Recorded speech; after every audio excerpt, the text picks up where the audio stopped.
गुरु पूर्णिमा को व्यास पूर्णिमा कहते हैं। हमारे वेद व्यास जी का जन्मदिन है। और वेद व्यास जी, लोग सोचते हैं कि वेद व्यास ने वेद को लिखा। ऐसा नहीं है, वेद को लिखा नहीं, उन्होंने वेद को संग्रहित किया।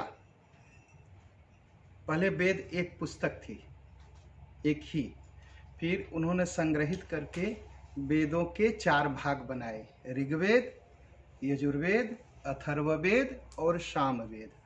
इसलिए वेद का विभाग करने के कारण और वेद का ज्ञान इकट्ठा करने के कारण उनको वेद व्यास कहते हैं। तो गुरु पूर्णिमा उनका जन्मदिन है। उस दिन का नियम यह है कि सभी लोग अपने गुरु के पास जाते हैं,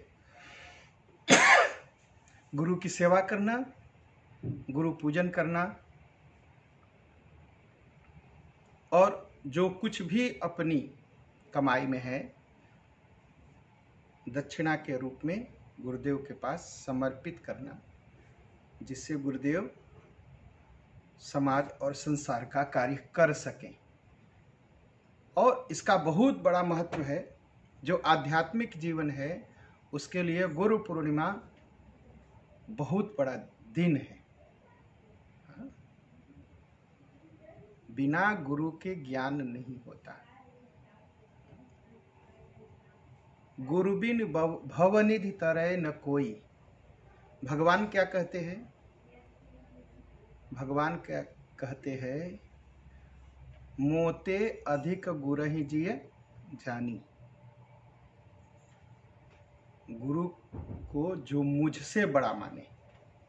सत्य को भगवान नहीं बता सकते। कहेंगे भगवान नहीं बता, नहीं, सत्य को भगवान नहीं बता सकते। क्यों? क्योंकि भगवान इच्छा रहित हैं, उनके अंदर कोई इच्छा है ही नहीं। तो हमको आपको बताएंगे क्यों? तो सत्य को बताने वाले गुरुदेव होते हैं कि देखो ये भगवान है, ये ईश्वर है, ये ब्रह्म है, ये परमात्मा है। तो बिना गुरु के कोई भगवान को जान नहीं सकता। इसलिए सबको गुरु होना चाहिए और जीवन में कोशिश करना चाहिए कि कोई मेरा गुरु हो। लेकिन गड़बड़ क्या है? गड़बड़ ये होता है कि हम गुरु खोजने जाते हैं और गुरु खोजने में हम धोखा खा जाते हैं। जैसे खोजेंगे कैसे? कैसे जानेंगे कोई गुरु अच्छा है? हमारी जितनी बुद्धि है हम उतना ही खोज पाएंगे ना, उससे ज़्यादा तो नहीं। और गुरु हमारी बुद्धि से, हमारे मस्तिष्क से, हमारे ज्ञान से बहुत ऊपर की बात है। तो इसलिए गुरु की प्रतीक्षा करनी चाहिए। गुरु आपके जीवन में आएंगे, आप जहाँ हैं, जैसे हैं, गुरु पहुँच जाएंगे और गुरु मिल जाएंगे। इसलिए खोजने नहीं जाना चाहिए। खोजने जाएंगे तो हम अपनी बुद्धि से खोजेंगे, फिर जैसी हमारी बुद्धि है वैसा गुरु खोज के बैठ जाएंगे और फिर वही कबीरदास की हाल होगा। कबीरदास जी ने एक बड़ा अच्छा भजन सुनाया, अंधा गुरु और अंधा चेला होई नरक में ठेली ठेला। गुरु ने शिष्य को बताया मैं तुम्हें नरक से बचा लूंगा, और जब संजोग से गुरु और शिष्य दोनों मरे और कर्म तो था नहीं, अब नरक में गए, तो चेला ने कहा कि गुरुदेव आपने कहा था नरक से बचाएंगे, लेकिन आप तो नरक से मुझे नहीं बचा रहे। तो गुरु जी कह नहीं, पहले तुम जाओ, पहले देख के आओ वहां क्या है। मैं गुरु हूं, मैं कहता हूं बात मानो। और चेला कहता था आप गुरु है, आप रास्ता दिखाओ, पहले आप जाओ। तो एक उनको धक्का देते, उनको धक्का देते। अंधा गुरु और अंधा चेला होई नरक में ठेली ठेला।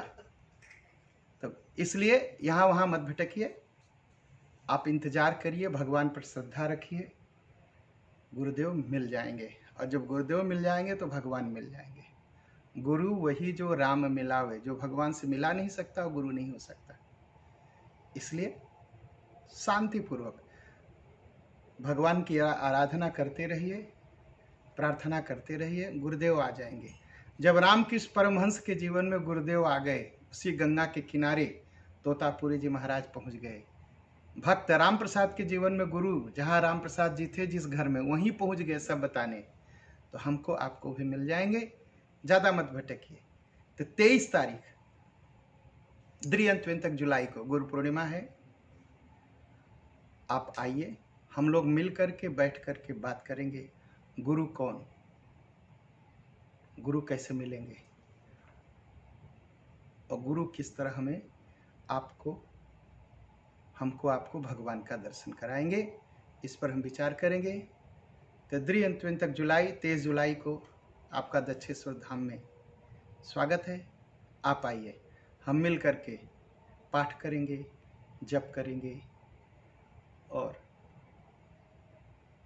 गुरु के बारे में, गुरुदेव महाराज की कथा सुनेंगे। मंगल।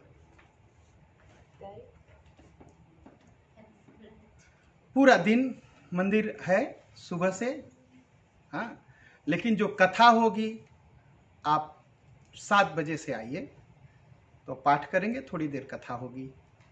और इस दिन शुक्रवार है ना, तो शुक्रवार है, थोड़ी देर तक कथा सुनेंगे।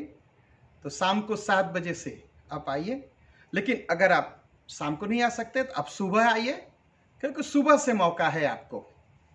थोड़ा पाठ करेंगे, जप करेंगे और गुरुदेव महाराज की कथा सुनेंगे। मंगल।